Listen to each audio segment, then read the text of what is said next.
Everybody say yeah, Kinky Boots is back in New York City. The musical won 6 Tony Awards after it first landed on Broadway in 2013. Let's send it out to Paul Wontorek. That's right, Tamsin. This joyful musical smash is now playing at Off-Broadway's Stage 42. I sat down with 2 of the show's Tony-winning creators, songwriter Cyndi Lauper and director-choreographer Jerry Mitchell, to find out more.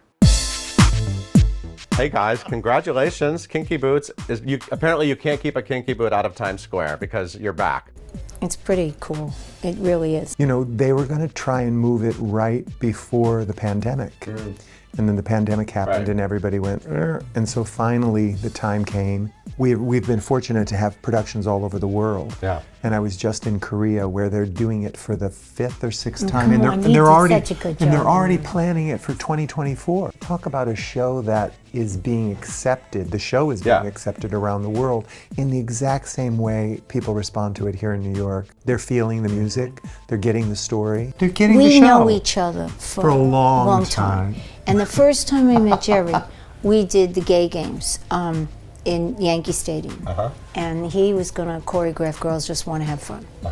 And I was really excited about doing it.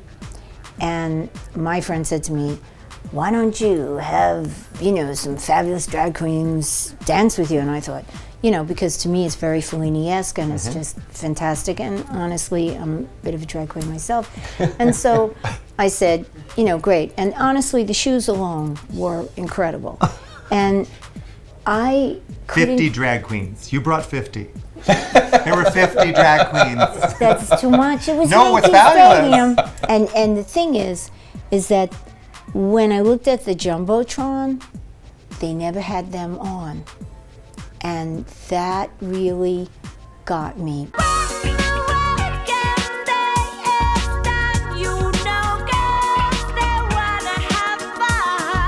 And I said, okay, I'm gonna make a video and they're gonna be freaking famous and everywhere you're gonna see these people.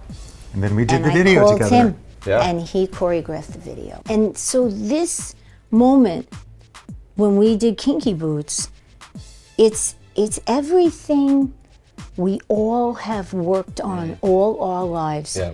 And it's an important message that everybody who worked on this show felt.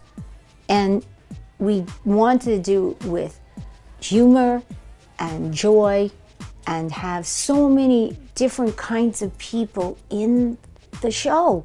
I mean, that's, to me, it's so diverse. Yeah. And also, like now the show's reopening and a gender fluid generation is rediscovering it in a new way and defining their lives in a new way, and the show allows them to accept themselves so others can accept them and vice versa, and the message still, maybe even more now, registers in a new way, particularly with young people. Cyndi, you've seen your music hits become obviously international and go global and become the soundtrack of our lives, but did you ever know that your Broadway work would have this kind of impact? Because it was exciting when you first announced you were coming to Broadway. Listen, I worked with Pat Birch, who was an amazing, and still amazing. She knew Joe Papp very well, and Joe Papp wanted me to be in Cabaret and all this stuff, and I said, listen, I can't do that because the minute I do that, my career's over. And I knew that because back then, that's the way it was. And I kept trying and trying and trying to, you know, do the right thing, but I never really was like my peers. I loved them all. I thought they were really fantastic, but I was never like Prince. I was never like Madonna.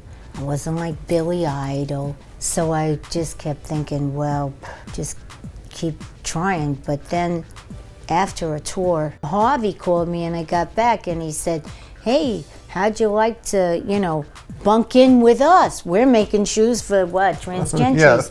And I was like, sure. And he said, Cyn, look at the movie first. And when I saw the movie, it was shoes. And I'm just trying to say that when we did the Yankee Stadium thing, the shoes alone, We're fabulous. okay, incredible. I just, you know, I wanted to work with Harvey. I knew Jerry.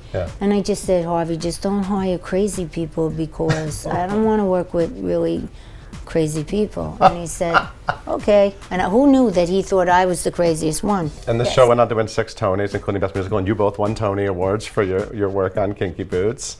I mean, Crazy. It's I'll never amazing. forget when he said he wanted to use the conveyor belts. Right. And I thought, wow, the conveyor belts. Modern art, modern dance, you know. I'll never forget, he danced across the room and he said, I want a song at the end of Act 1 where everybody says yeah, and he jumped up in the air. And I'm thinking, everybody say yeah, huh? Okay. So I went out walking and I started singing, everybody say yeah, yeah. And I was thinking, what if Lola was the deacon and it was a gospel thing and it was like the Church of Shoes? Then when I got together with Stephen Aremus and he knew all the gospel stuff, I mean, that's when it really turns pretty great. Everybody say yeah, yeah, yeah, yeah. Say yeah, yeah. He wants to hear you say yeah, yeah. Then get this sign a rehearsal room with some of those dancers, and it's history. I mean, it's just Some a of those classic dancers, some of those showstopper. amazing dancers. Yeah, they really were and are Yeah. amazing. The only 80s female icon I love more than Cyndi Lauper is Tess McGill. And you are writing a working girl musical, and I cannot wait for this show. I mean, I got a good anthem, but and I'm working with Teresa Reback. Yeah. Right now, me and Teresa, because when I was working with Harvey, we were very close. So I just want to be on the same page and we're telling the same story. You know, I've been freaking doing this for a long time, so I know the story inside and out that I want to tell, and it's really a heroic journey Yeah. of a young woman.